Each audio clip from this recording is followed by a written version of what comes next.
Today I have been the chosen one to speak first, so let's see what happens.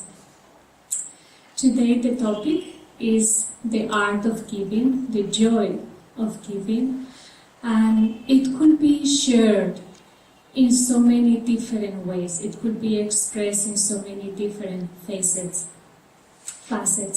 But today we would like to focus in one specific direction. And I would like to share throughout the satsang story, a lesson, a very big lesson that I had to learn in order to understand the law of giving. Yogananda Ji, Paramahansa Yogananda said that the second greatest art after the art of self-realization, of knowing God, is the art of earning money and use it dharmically. Then he went on saying that those who have money and use it for a good cause, they will earn a great deal of good karma. And let's pause there for a moment. We all know more or less the usual laws, the divine laws, the law of energy, the law of magnetism, the law of forgiveness that we spoke a few weeks ago. And the law of giving is very simple. The more you will give, the more you will receive. As simple as that. It is applicable to each one of us, whether we are wealthy, whether we are poor, it doesn't matter. It doesn't make any exception. The law is very fair and it works like that, as simple as that. And it is, in fact, the more that we give, the more that we will receive. And it is very interesting because many people think, especially in moments when we don't have, in fact, let me come back to that subject. The more that we give, the more we receive. Everything boils down in your life right now to that point, because the wealth that you have right now is just the result of how much you have been given in the past. And the lack of it is also the result of how little we have been given in the past, or perhaps we are given how little we are giving right now. But Yogananda Ji said that we can reverse that karma. We can just give back something in order to gain that good karma, especially when we give back to the source of all sources, which is God. He is the giver of all gifts. There is no other one, just God. And God actually, He's very busy. He's constantly trying to make sure that this world becomes a better one. And He sends messengers, He sends paths, spiritual paths, He sends specific meditation techniques, He sent the Kriya Yoga technique in order for us to come back quickly to Him. Once we recognize at some point in our lives, we get to know one of those masters, we get involved in a specific path, or we get to learn a specific technique, and we realize there is something that we realize within ourselves, that path, that messenger is coming directly from God. I'm part of a divine mission. And the shift happens in our consciousness. What happens when we realize that within? What happened to me, I wanted to be part of it. I wanted to get involved in that flow. I wanted to do something to support what God is doing through that specific divine work. And in fact, I will say, if we want to be in tune with a specific divine mission, we have to support it. We have to be involved in whatever way. In fact, it shouldn't be only our duty or even our responsibility. It should be a privilege, an honor to support that mission in whatever way. You can find your own ways. Sometimes people feel to support it through prayer, through meditation, by seva, financially. We know, each one of us, how can we be part of it? And let me pause for a moment about this word financially, because this was the greatest lesson of my life. Many years ago, when I decided I wanted to join Ananda, and I wanted to leave everything behind and just live in different Ananda communities. Of course, I didn't have, please have a seat.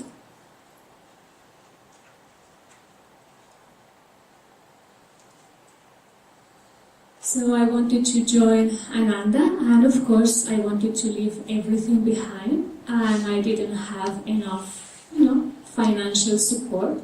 So I decided, and it became very clear, I wanted to sell my apartment. So I sold my apartment, and I decided I wanted to give my life to God. So in those few years that financial support will be there, I will be traveling to different communities. So I kept traveling to India, I will come here, I will do some seva and whatever was needed, then I will go to Assisi, to Europe, I will spend a few months there, I will pay my monthly due, plus I will be doing seva. It was a wonderful life. Then I will go to America. So I spent a few months just supporting myself from that money that I had from my apartment that I sold. A few years later, I became kind of closer to Swami Kriyananda's life, and I will see him often. And one of the afternoons, I went to his house to have tea with him, and he said, I have just heard that the book Autobiography of a Yogi has been translated into Spanish. I would love to do a book launch in Spain. Could you please make sure that this happens? Can you please be the one organizing this? By then, I knew all the consequences. That would mean to bring Swami Kriyananda to Spain, to bring some of his staff, personal staff to Spain, to look for a nice hotel, to make sure he will have his wheelchair if something will happen, to find for those restaurants nearby, to make sure everything. To make sure to find the hall for that book launch, everything. So I thought, okay, Swamiji, I'll do my best. So I went back home, and that very day I started writing emails because I was in Pune and I had to organize all this in Pune. I wasn't even in my own country. So anyway, I wrote a few devotees. And I say, this is happening. I really want to make this happen. It can be a huge thing for Spain. Let's see if we can find ways to make this happen. So we were doing calculations, financial calculations, and oh my God, it was going to be so expensive just for that trip. So a few devotees, they say, I only can give this amount of money, I only can give this, and it was a small quantity, but again, it was fine, it was okay. So then I asked my dad, how much money do I have left from the apartment? And he gave me a quantity, maybe 1-2 lakhs, I don't know. I don't even know how to translate into rupees, but something like that. He said, this is the only thing that you have.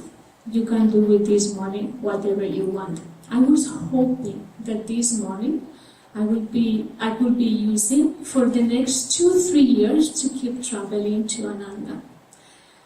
But there I was, in the middle of this situation, and I thought, Swami Kriyananda has done so much for his Guru. This is a unique opportunity to bring these teachings to Spain by bringing Swami Kriyananda himself to Spain. How could I not give everything that I have? So the decision was made. I sacrificed the next 2-3 years, and I said, okay, I will figure out how I will find, whatever source of income. So I put all that money. Swami Kriyananda came. Everything was so wonderful. Everything, in fact, it has been the most, important trip of my life when he came to Spain. And what did happen afterwards, it was really very touching for me, because Swami Kriyananda was going back to America, and I had to come back to Spain because I had zero money. I couldn't afford to travel to America. I gave all my money for that event in Spain. I was a little bit sad because I thought, now I need to come back to the world, perhaps to find a job until I earn more money so I can keep traveling. 2 days after that event in Spain, we flew to Italy, and Swami Kriyananda called me. He said, just could you come over? So I went to his apartment, and he said, I'm realizing I'm getting very old. I'm in my 80s, and I need help. I need someone who can take care of me and spend almost 24 hours with me. And I prayed to Master, and I think you could be the good one to do that. What do you think? I said, well, Swamiji, it would be an honor to do that. I don't know if I will be capable, but certainly I will do my best. And then he said, from now on, I don't want for you to be worried about anything. Whenever I fly, I want for you to fly with me. Wherever I want for you to be next to me. And I will make sure that Ananda will take care of you and your basic needs. Swami Kriyananda had no idea that I had an apartment, that I sold an apartment, that I spent all that money in that event in Spain. I never told him. Even when he left his boat, I never mentioned that thing to him, because what really that happened in that moment is I could feel the divine helping me. And many people say, I wish I could support, the work, or I wish I would support much more, but, financially I can, or I have very little, or I cannot. And we forget that by that very thought, we are really forgetting from where the true sources come from. And we should be able to challenge ourselves in situations like that by asking ourselves where my security really comes from. From money? Or it comes from my relationship, my personal relationship with God. I'm not trusting enough that God is going to take care of me. It is very important, because at that very moment, we truly trust in the divine. The teachings need to be tested. We need to test our faith that God is going to take care of us. And when that thing happened with Swami Kriyananda, it's not that I became even much more attached with Swami Kriyananda. My relationship became deeper with him. It became deeper with the divine. Because I saw that the divine will always take care of me when I give my very best. Even if that means to give everything away. Paramahansa Yoganandaji said that he spent 19 years praying to the divine, please send me someone who can help to support your work, someone who understands precisely the law, the art of giving, someone who can help to build this work. And that person came. that was Rajarsi Yogananda, the most advanced disciple. And Yogananda ji told him many times, by giving to this work, you have flourished in ways that no one else has been able to flourish. That it means what Yogananda meant, that if you give me, I will give you self-realization. It's not about that. There is not a merchant exchange of energy.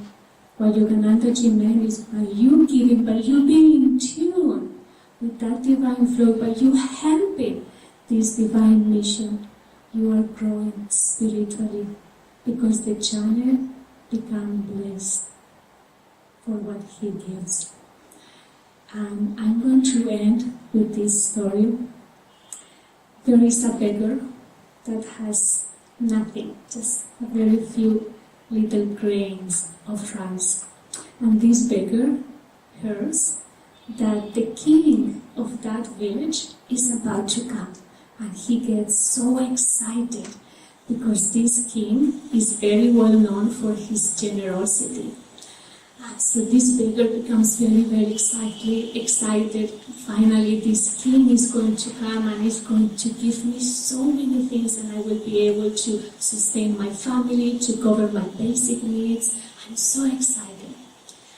So when the beggar is there in the middle of the road, waiting for this king to come with his chariot, so the king comes and he opens the curtains of his chariot and look to this beggar and asks him, what do you have to give me? And the beggar was in shock. Me? Give it to him? He was thinking, I have nothing to give him. It should be he who should give to me. So the beggar opened his pocket and he had only a very few grains of rice. So he picks up one and gives it to the king. That's the only thing he gave. So then the king goes away. When the beggar goes back to his house, he finds on his altar a grain of rice, and that grain of rice became a rice of gold. And then he realized, if I have only given him everything that I had. And I would say, let's approach life, our relationships, whatever in every area of our lives, just let's learn the art of giving, because when we will give, we will receive. Thank you.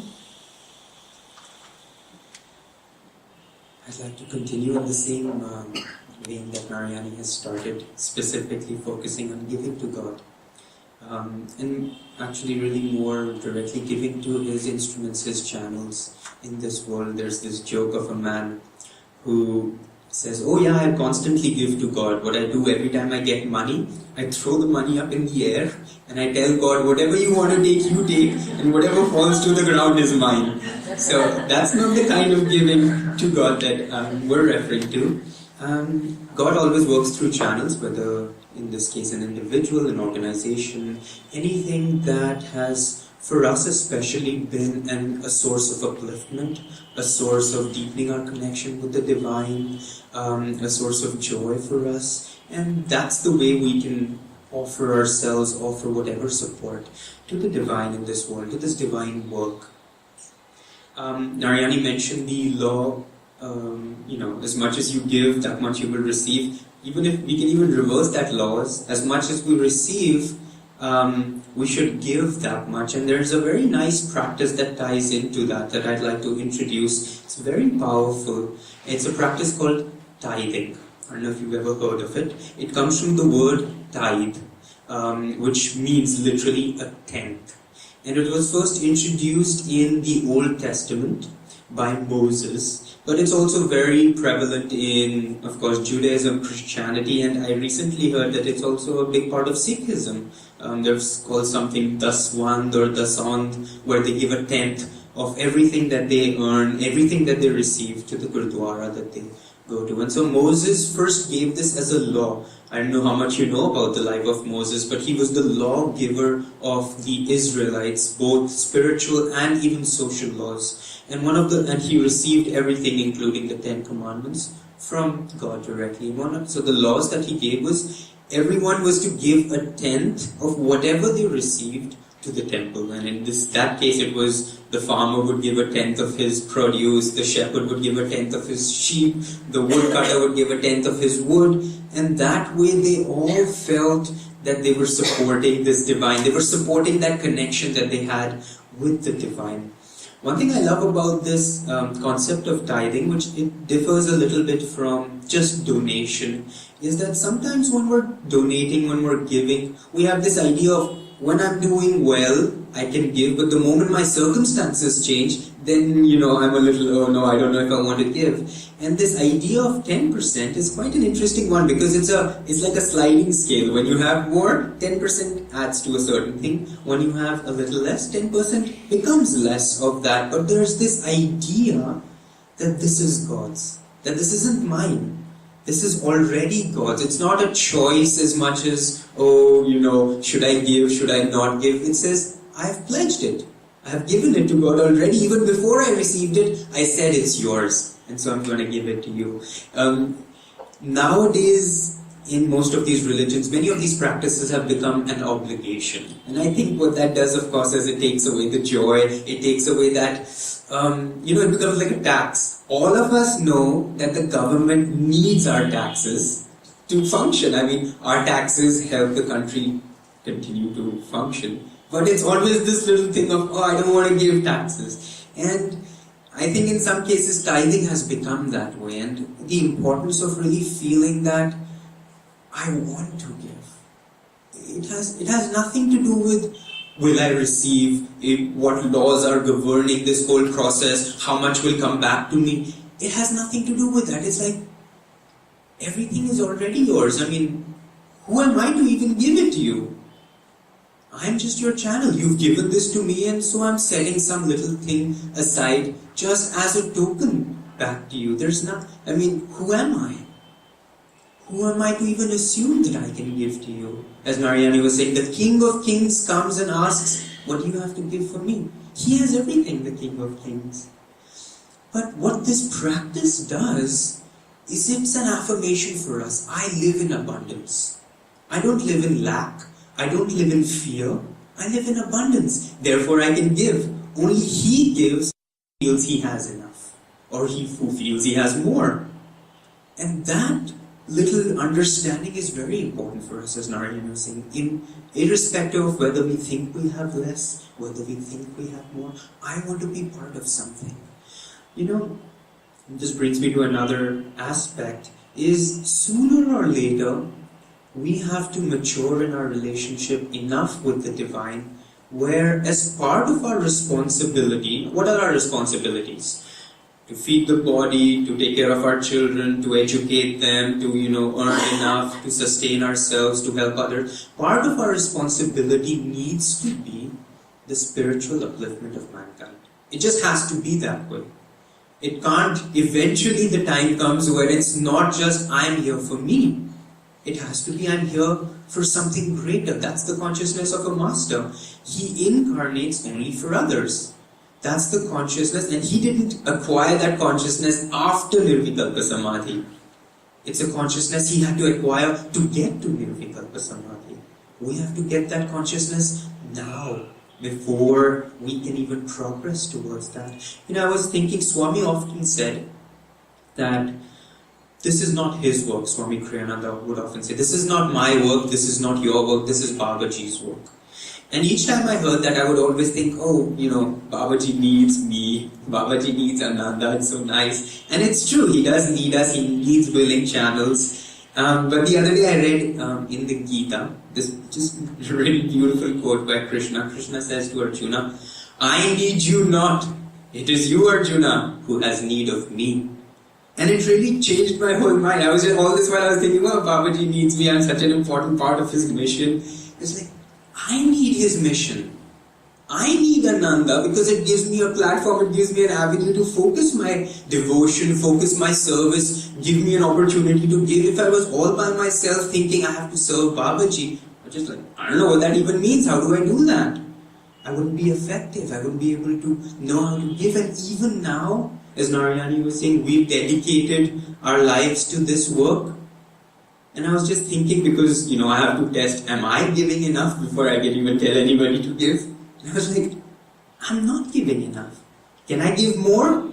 Yes, I can give more. Have I really given everything to this work? Have I really given everything to Babaji? Not even close. And I was just like, wow, that's what holds us back, this fear, something about it that we just can't give. And part of this tithing thing is, it's just a percentage. It doesn't have to be 10%. It's somehow become 10% from that word. But it's about where right now am I comfortable in my faith? And where and how can I keep growing until eventually I feel everything's already yours. So when I'm talking about tithing, I'm not necessarily talking about money. I'm saying, what does God give us? He's given us 24 hours in a day. What's 10% of 24 hours? 2.5 hours. Let's give 2.5 hours a day back to Him. In meditation, perhaps. Then God's given us energy to earn, to make a living. So we spend, say, 10 hours a day in that process. What's 10 hours, 10%? 1 hour a day. Let me serve for an hour a day. How in everything in my life can I take 10% away and give it in some way to Him? And of course, money is a big part of that. And of course, practically speaking, we need money to function. But it will be stupid of us to think of, nothing in this world I need. The fact is, here it is. This is the reality of it. But the real thought is, how can I give everything? But little by little, in a sense that where I feel comfortable. I'm happy with 10%. I'm happy with 2% right now. So I give. Then I can make it 3. Then I make it 4. Because my faith increases. Because my own experience tells me, wow, I'm becoming happier and happier, freer and freer. And then it's no longer giving anymore. Because then it just comes to that same thought. It's all yours anyway. It's like, what? I'm giving you? What a joke. Yogananda has where his body is. These words where his body is kept in America in a cemetery called Forest Lawns. And on that there's this plaque. And there's these beautiful words on this plaque that one of our devotees put to music. And I'd just like you to, I have to sing it to you, but just listen to the words more importantly. I have nothing to offer thee, for all things are thine. I grieve not that I cannot give, for nothing is mine, nothing is mine. Here I lay at thy feet, O Lord, my limbs, my life, my thoughts and my speech. For they are thine, for they are thine. Such beautiful words. We have to get to that stage. God doesn't need our money. Our Guru is not asking for anything from us. We need to give. It's in our interest. It's an essential part of our practice, just like Hong So, just like Kriya. We need to give. Because in giving, we become free.